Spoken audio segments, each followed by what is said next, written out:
வணக்கம் நேயர்களே, கடலூர் டிவி நேயர்களுக்கு லட்சுமணா அன்பு வணக்கங்கள். இப்போ நம்ம பார்க்க போகிறது வார ராசி பலன் 27ஆம் தேதியிலிருந்து 2ஆம் தேதி வரை இப்படி இருக்க போதான்னு பார்க்க போகிறோம். ஸோ எப்போதுமே சொல்கிறதாங்க, ராசிக்கு பார்க்குற லக்னத்துக்கு பார்க்க ரொம்ப பர்ஃபெக்டாக இருக்கும். உதாரணமாக ஒரு மகர லக்னம் விருச்சிக ராசினா நீங்கள் விருச்சிக ராசிக்கான பலன்களை பார்க்குறோம், மகர ராசிக்கான பலன்களை பார்க்கும்போது ரொம்ப பர்ஃபெக்டாக இருக்கும். முதல்ல வர்றது பொது பலன்கள், அது வரும் தசாபுத்தி பலன்கள். உங்கள் ஜனகால ஜாதகத்தில் என்ன தசாபுத்தி அந்தரங்கள் வருதோ அதை வந்து மிங்கிள் பண்ணி பாருங்கள், ரொம்ப பர்ஃபெக்டாக இருக்கும். வீடியோட எண்டில் டிப் ஆஃப் த வீக் இருக்குது, மறக்காமல் பாருங்கள். கும்பராசி. ஸோ கும்பராசிக்கு வந்து பார்த்திங்கன்னா உங்கள் ராசியாதிபதி சனி வந்து 2ல் இருக்கார். ஸோ 2ல் இருக்கும்போது என்ன மாதிரி விஷயங்கள் அப்படின்போது கொஞ்சம் பார்த்து பேசுவோம், கொஞ்சம் ஏடாவரமாக பேசிடுவோம். ஸோ அதனால் கொஞ்சம் கவனமாக இருக்கணும்.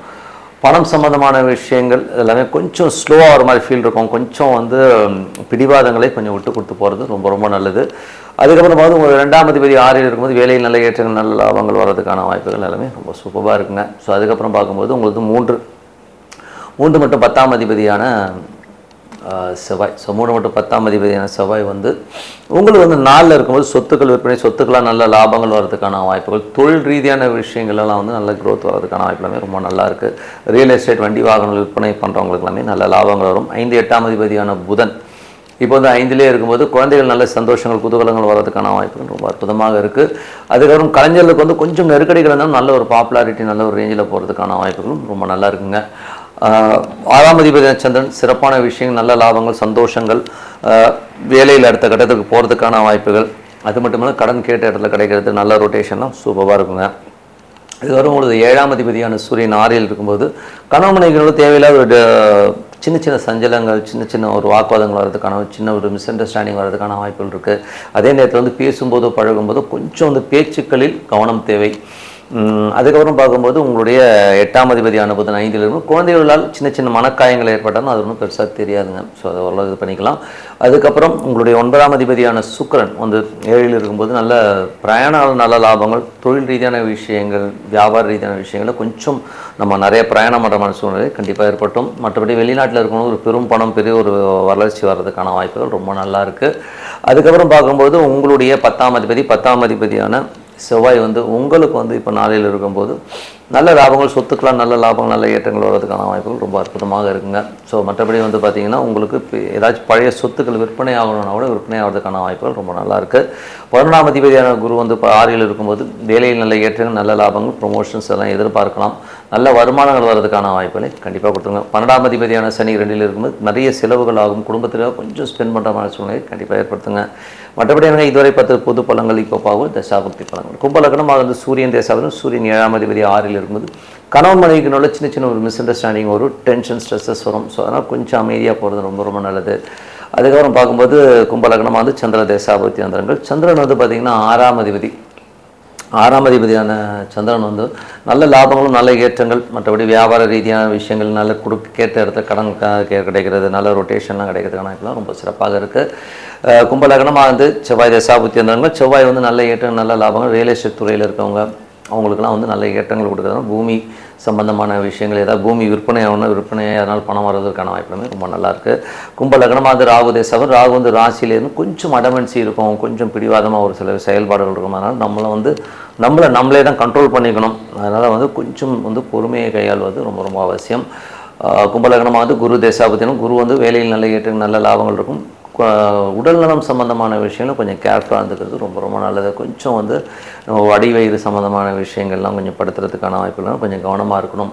கால் பாதங்கள் இந்த மாதிரி விஷயங்களும் கொஞ்சம் கேர்ஃபுல்லாக இருந்துக்கிறது ரொம்ப ரொம்ப நல்லது. கும்பலக்கணமாக இருந்து சனி தேசாபத்தி வந்தாங்க. சனி வந்து உங்களுக்கு 12ஆம் அதிபதி அதாவது 2ல் இருக்கும்பொழுது கொஞ்சம் குடும்பத்துக்காக நிறைய ஸ்பெண்ட் பண்ணுறமான விஷயங்களே கண்டிப்பாக இருக்கும். அது மட்டும் இல்லாமல் 2ல் வந்து ஒரு சனி வக்கரமாக இருக்கும்போது கொஞ்சம் பிடிவாதமாக பேசுவோம். ஸோ அந்த பிடிவாதத்தையும் கொஞ்சம் கண்ட்ரோல் பண்ணிக்கிறது ரொம்ப ரொம்ப நல்லது. கும்பலக்கணமாக வந்து புதன் தேசாபத்தினும் 5, 8ஆம் அதிபதியான புதன் 5ல் ஆட்சி பலத்தோடும் கலைஞர்களுக்கு பெரிய வாய்ப்பு கிடைக்கிறதுக்கான வாய்ப்பு இருக்குது. குழந்தைகள் சம்மந்தமான விஷயம் சின்ன மனக்கசப்புகள் வந்து போகும். கும்பலக்கணமாக வந்து கேது தேசாபதினு. கேது 7ல் இருக்கும்போது கொஞ்சம் அமைதியாக இருக்கணும். ஏதாச்சும் ஒரு விஷயத்துக்கு அது ஆட்போட்டும் குதிக்காமல் கொஞ்சம் அமைதியாக ஒரு விஷயத்தையும் வந்து அதை கையாளுறது. கணவன் மனைவிக்கு நடுவில் ஈகோ கிளாஷஸ் வர்றதுக்கான வாய்ப்புகளும் கொஞ்சம் விட்டு கொடுத்து போகிறது ரொம்ப ரொம்ப நல்லதுங்க. கும்பலக்கணமாக வந்து சுக்கிர தேசாபதினும். சுக்கிரன் 4, 9ஆம் அதிபதியான சுக்கிரன் உங்களுக்கு வந்து இப்போ 7ல் இருக்கும்போது நல்ல வளர்ச்சி, நல்ல ஏற்றங்கள் வர்றதுக்கான வாய்ப்புகள் எல்லாமே ரொம்ப நல்லா இருக்குங்க. ஸோ நீங்கள் எதிர்பார்த்ததை விட ஒரு பணம் மற்றபடி சப்போர்ட்லாம் கிடைக்கிறதுக்கான வாய்ப்புகள் எல்லாமே ரொம்ப நல்லா இருக்குங்க.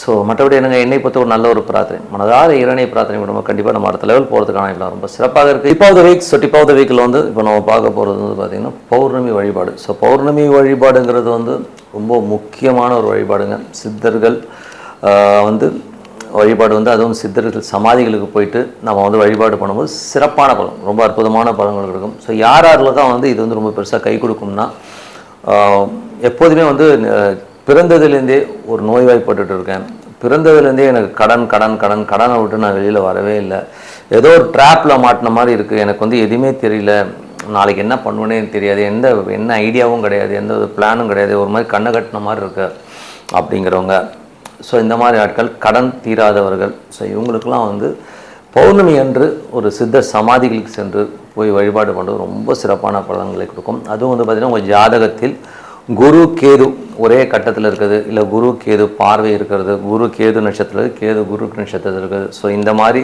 ஒரு காம்பினேஷனில் உங்கள் ஜாதகத்தில் இருந்ததுன்னா கண்டிப்பாக வந்து நீங்கள் வந்து சித்த சமாதிகளுக்கு போனீங்கன்னா நல்ல கிளாரிட்டி, நம்ம அடுத்த கட்டத்துக்கு மூவாகிறதுக்கான வாய்ப்பு எல்லாமே ரொம்ப நல்லாயிருக்கு. ஸோ அதனால் வந்து அதை வந்து மிஸ் பண்ணாமல் அந்த ப்ரேயர் வந்து கண்டினியூ பண்ணுங்கள். ஸோ அது வந்து பௌர்ணமிக்கு வந்து ரொம்ப முக்கியம். அது மட்டும் இல்லாமல் அது வந்து ஈவினிங்கில் வந்து சித்த சமாதிகள் வந்து பார்த்திங்கன்னா ஒரு 7-8 மணிக்கு போனீங்கன்னா போதும். ஸோ 8 மணிக்கு போய்ட்டு ப்ரேயர் பண்ணிட்டு அங்கே ஒரு 1/2 மணி நேரம் இருந்தீங்கனாலே அந்த வைப்ரேஷனில் நம்ம இருக்கணும். ஸோ அது வந்து ரொம்ப அற்புதமாக அது சித்த சமாதியாக இருக்கணுங்கிறது தான் முக்கியமான விஷயம். நீங்கள் போய் பாருங்கள் பௌர்ணமி அன்னைக்கு. எனக்கு தெரிஞ்ச ஒருத்தர் வந்து பார்த்திங்கன்னா ரொம்ப கஷ்டத்தில் இருந்தால் அடுத்தது என்ன பண்ணுறதுன்னு தெரியாமல் சைக்கிளில் சுற்றி இந்த ஒரு ஆள், அவர் வந்து பார்த்திங்கன்னா அங்கே போய் படுத்து தூங்கிடுவார். பாம்பன் சுவாமிகள் கோயிலில் போய்ட்டு அவர் போய் படுத்து தூங்கிடுவார். அதுக்கப்புறம் பார்த்திங்கன்னா அவர் லைஃப்பில் வந்து வேறு லெவலில் வந்து பெரிய முன்னேற்றங்கள், அதுக்கப்புறம் அவர் லைஃபே வந்து வேறு மாதிரி மாறிடுச்சு. இன்றைக்கி வந்து ஒரு பெரிய லெவலில் செட்டில் நிம்மதியாக இருக்கார். காரணம் என்னென்னா அந்த வழிபாடு. இன்றைக்கும் வந்து ஒரு பாம்பன் சுவாமிகள்கிட்ட வந்து பௌர்ணமி போயிடுவார். இப்போ தூங்க விடுறாங்களா என்னன்னு தெரியல, பட் இருந்தாலும் வந்து போய் வழிபாடு அட்லீஸ்ட் வந்து பௌர்ணமி அன்றைக்கி போய்ட்டு ஒரு 1/2 மணி நேரமோ 1 மணி நேரமோ அந்த வைப்ரேஷனில் உட்கார்றது சிறப்பான பலன்களை கொடுக்கும். அது மட்டும் இல்லாமல் ஈவினிங்கில் வந்து நீங்கள் வந்து வீட்டில் வந்து ஒரு சின்ன வெள்ளி டம்ளர், முடிஞ்சதுன்னா வெள்ளி டம்ளர், இல்லைன்னா ஒரு புது ஸ்டெயின்லெஸ் ஸ்டீல் டம்ளர்னாலும் ஓகே. ஸோ அந்த டம்ளர் வாங்கி அதில் வந்து கொஞ்சம் பால், பழம், குங்குமப்பூ போட்டு மனதார நீங்கள் வழிபடும் சித்தர்கள் உங்கள் குலதெய்வம், மேஜராக வந்து குலதெய்வம், ஸோ குலதெய்வம் அங்கே இருக்கிறதா நினச்சி வழிபாடு பண்ணிட்டு வாங்க. கண்டிப்பாக உங்களுக்கு வந்து அடுத்த கட்டத்துக்கு வந்து நிறைய மாற்றங்கள் இது கண்டினியூவாக பண்ணும்போது எல்லாருமே வந்து உடனடி நிவாரணி அப்படிங்கிற லெவலில் தான் எல்லாமே இருக்கும். அப்படிலாம் கிடையாது, இது டைம் எடுக்கும். ஸோ ஒரு மாதத்துலேயே உடனே ரிலீஃப் தெரியாது. நீ ஒரு 3 மாதம் 4 மாதம் 5 மாதம் கண்டினியூவாக பண்ணும்போது லைஃப்பில் வந்து முதல்ல வர நிம்மதி வருங்க. நம்ம வந்து அந்த ஒரு படபடப்பு, ஒரு டென்ஷன், ஸ்ட்ரெஸ்ஸஸ்லேருந்து முதல்ல வெளியில் வரும், நமக்கு ஒரு கிளாரிட்டி கிடைக்கும். ஸோ இந்த மாதிரி விஷயம் ரொம்ப அமைதியான சந்தோஷமான வாழ்க்கை வாழ இது ஒரு சிறப்பான ஒரு பிரார்த்தனை. அதனால் வந்து பௌர்ணமி பிரார்த்தனை வந்து விட்டுறாதீங்க. எப்போதுமே வந்து பௌர்ணமி, இந்த வாரம் வந்து பௌர்ணமி வருது. ஸோ அந்த பௌர்ணமி அன்றைக்கி சித்த சமாதிகள் போய்ட்டு வழிபாடு பண்ணும்போது சிறப்பான பலன்களை கண்டிப்பாக வரும்னு சொல்லிட்டு உங்களிடம் விடைபெறுவது உங்கள் லக்ஷ்மினா. நன்றி, வணக்கம். கடவுள் அருள் டிவியை பார்த்தமைக்கு நன்றிகள். மேலும் இது போன்ற தகவல்களை தெரிந்து கொள்ள கடவுள் அருள் டிவியை சப்ஸ்கிரைப் செய்யுங்கள். மறக்காமல் பெல் ஐக்கானை கிளிக் செய்யுங்கள்.